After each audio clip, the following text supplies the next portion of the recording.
You're still watching Today with myself, Mfundo Mabalane. So, social tech enterprise DeafTouch has been shortlisted in the Entrepreneurship World Cup to represent South Africa and the continent. The ICT startup offers innovative communication technology solutions for the deaf. For more on this, we're joined by Group CEO Claybourne Appies, who joins me live from Pretoria. Mr. Appies, thank you very much for your time this afternoon. So, you've been nominated in the Entrepreneurship World Cup. Just talk to us firstly about this event itself.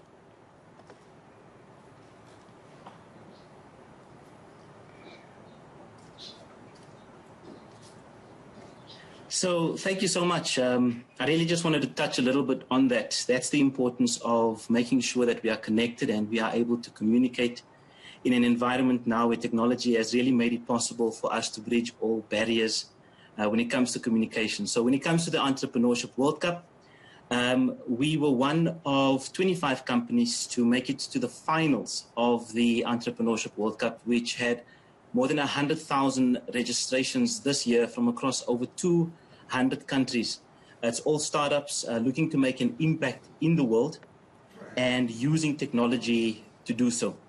And this was an exceptionally huge achievement for us because it was able to really give us a platform to give a voice to the deaf on the global stage, while also being able to make known our accessible communication solutions that helps overcome those barriers of communication. No, it most certainly is commendable. I mean, out of 100,000. But then to your innovation that has seen been seen as or has received recognition by this body, how does it foster inclusivity insofar as communication for the deaf and visually impaired are concerned?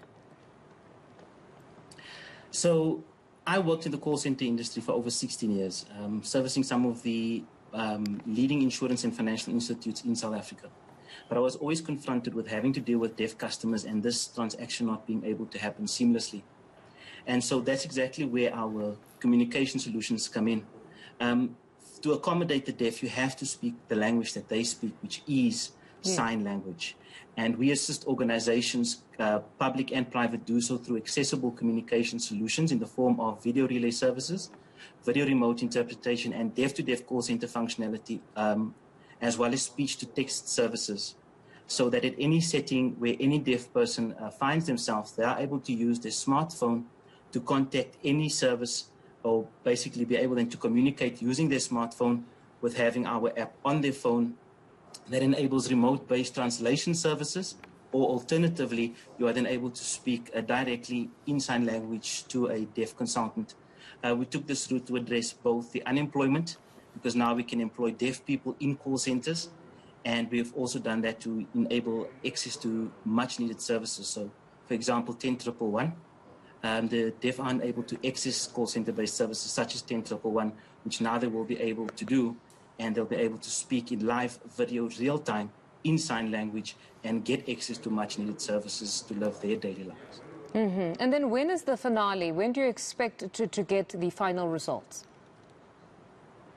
So the final results have been announced. That happened on Tuesday.